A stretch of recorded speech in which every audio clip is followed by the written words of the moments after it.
इस वीडियो में हम हिमालय पर्वत को ही कंटिन्यू करेंगे। पूर्व की तरफ हिमालय पर्वत दक्षिण की ओर तीखा मोड़ लेती है और ये दक्षिण की तरफ पूरी फैली हुई है। ये जो बैंड है इसे अक्ष संघी बैंड कहते हैं या सिंटैक्सियल बैंड कहते हैं या हेयर क्लिप बैंड भी कहते हैं। और हमारी ये हिमालय पर्वत श्रेणी दक्षिण तक फैली हुई है। म्यांमार जो देश है यहाँ पर इस हिमालय पर्वत श्रेणी को अराकान योमा कहते हैं और ये और आगे चलकर बंगाल की खाड़ी में डूब गई है और कुछ हिस्सा इसका बंगाल की खाड़ी में निकला हुआ है, वो हमारे अंडमान निकोबार द्वीप समूह है। तो इस वीडियो में हमें पढ़ना क्या है एग्जाम की दृष्टि से, हमें ये पढ़ना है कि हमारे जो नॉर्थ ईस्ट के जो राज्य हैं वहां पर हिमालय पर्वत श्रेणी के अंदर जो जो पहाड़ियां आती हैं उनके बारे में हमें पढ़ना है। जैसे अरुणाचल प्रदेश में हम देखें तो अरुणाचल प्रदेश में डफला पहाड़ी है, मीरी पहाड़ी है, अबोर पहाड़ी है। ये तो आप पढ़ चुके हैं, शिवालिक जो हिमालय रेंज आपने पढ़ी उसमें इसको पढ़ लिया।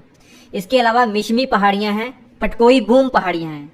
और नागालैंड जो राज्य है इसमें दो पहाड़ियां याद रखनी है, नागा पहाड़ियां और कोहिमा पहाड़ियां। याद करना बहुत आसान है, नागालैंड से नागा पहाड़ियां, नागालैंड की कैपिटल है कोहिमा तो उसे कोहिमा पहाड़ियां याद कर सकते हैं।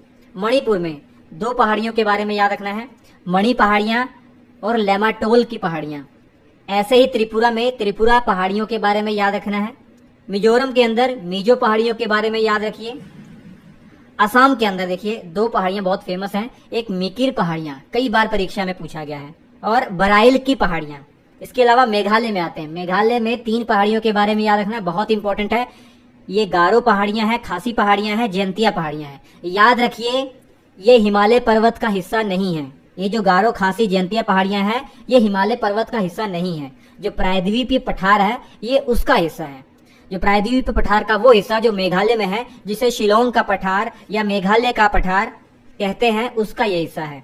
इस प्रकार से बच्चों आपका हिमालय पर्वत श्रेणी कंप्लीट होता है।